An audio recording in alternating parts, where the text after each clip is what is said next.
Good evening, ladies and gentlemen. Looks like we're in business. Thank you so much to everyone for making it out tonight. Those of you from far and wide, I know there were quite a few people who traveled from Toronto, some from London and beyond to be here tonight. On behalf of myself, the MPP for this riding, and on behalf of New Democrats in the province of Ontario as the leader of our political party, I want to say thank you. Thank you for everything that you contribute to Hamilton, to our community. Enjoy the rest of the evening, and thank you, Leo, for your leadership as well. 99.9% of the time in Africa, when they find out the Canadians are coming, it's like the cavalry's coming. They see friend, they see help, they see Canada with compassion, with no hidden agenda.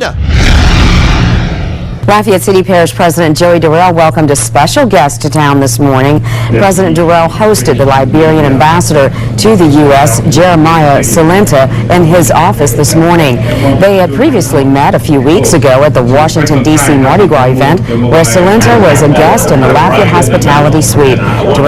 When we saw the support for the work of Change Agent Network to help educate young Liberians, to give hope to communities, to provide safe drinking water to communities, to provide computer training for young Liberians, we thought it would be proper for us to come and thank the people of Louisiana.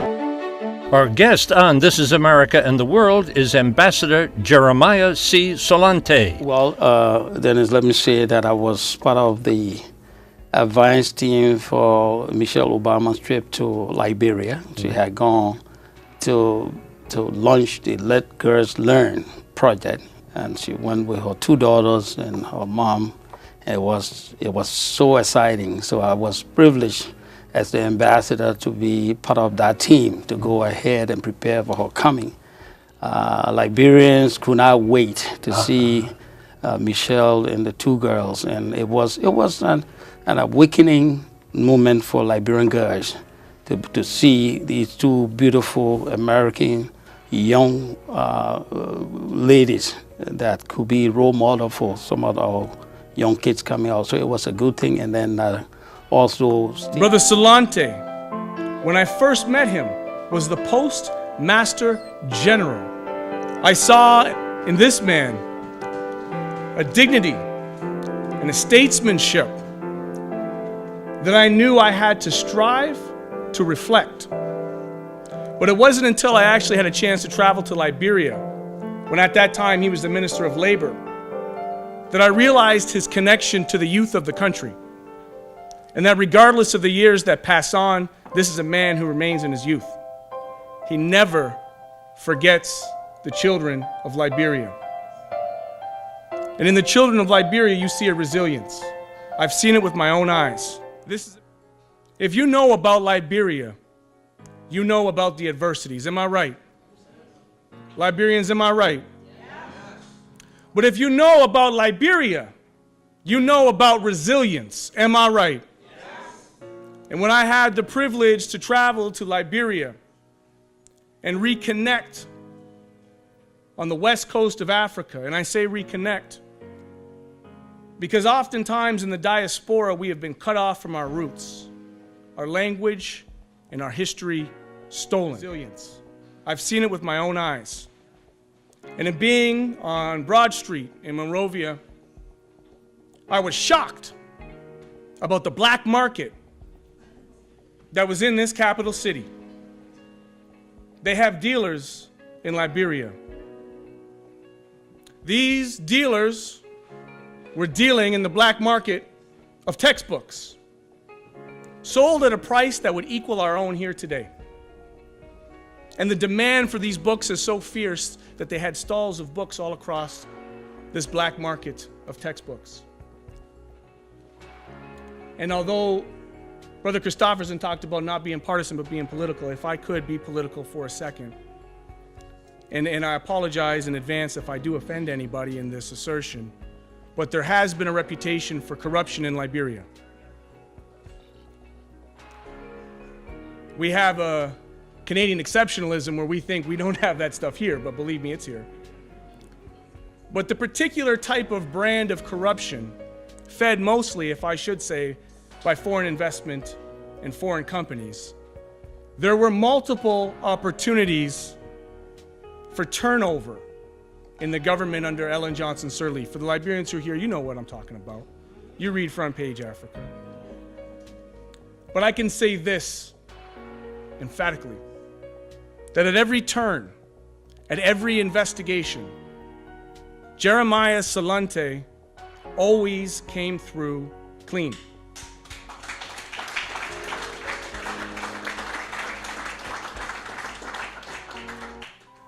Allow me to introduce you to my father, a grandfather, a big brother, as Councillor Green would call him, and a husband. His Excellency, Ambassador Jeremiah C. Sulunteh.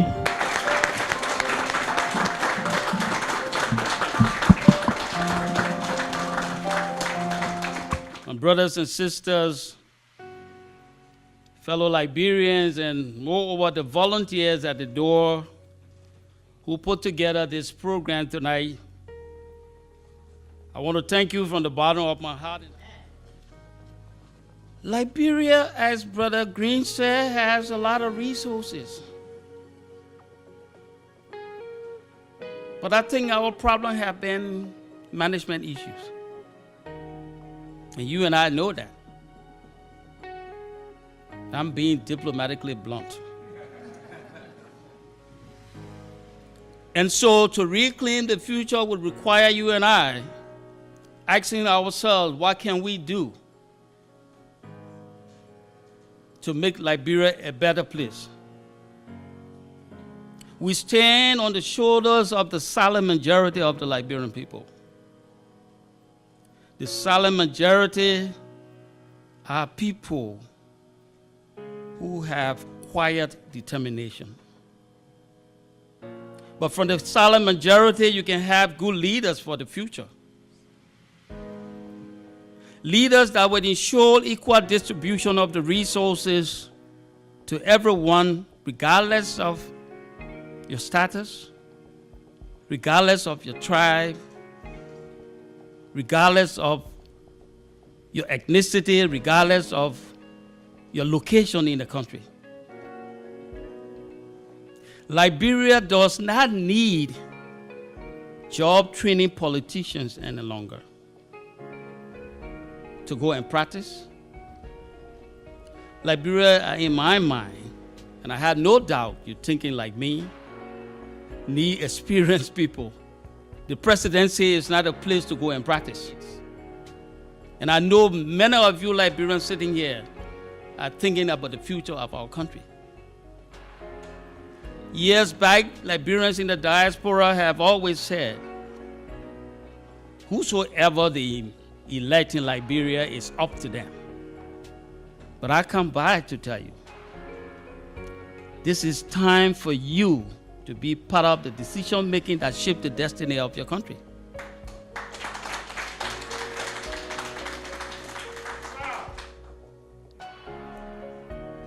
So we should like to think that we need experienced people, selfless people, people who will not only talk corruption, but who will fight corruption.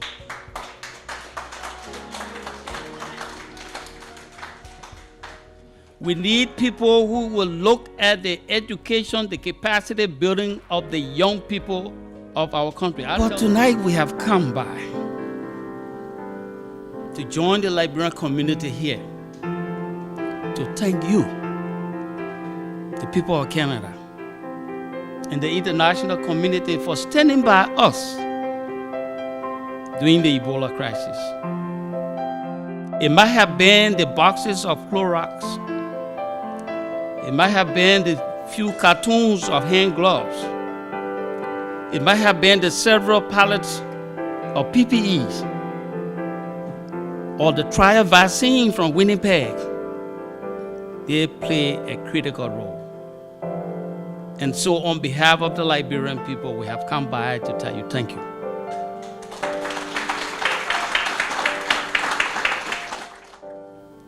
We have learned from the Ebola crisis that what we need more is investment in public health and health infrastructure. What we need more is to build the capacity of the young people for the future of this country. So on January 15, 2013, shortly before Hillary Clinton left office as Secretary of State, Liberia and the U.S. signed a partnership agreement that whatever Ellen Johnson Sirleaf is at the executive mansion or President Barack Obama was at the White House, there is a binding agreement between the U.S. and Liberia for generations to come.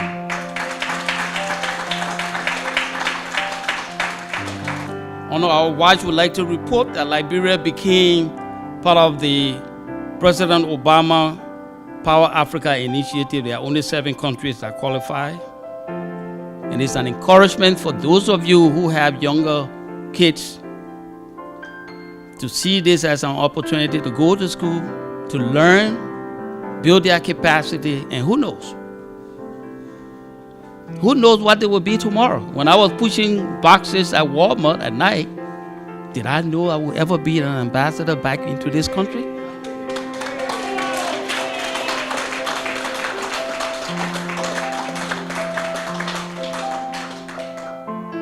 So family, friends, well-wishers, distinguished invited guests, we want to thank you so very much for this evening.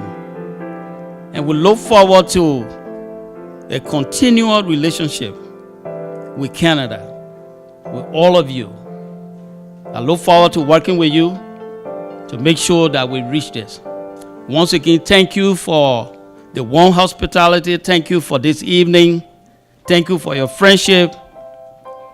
And God bless Canada. God bless the Republic of Liberia.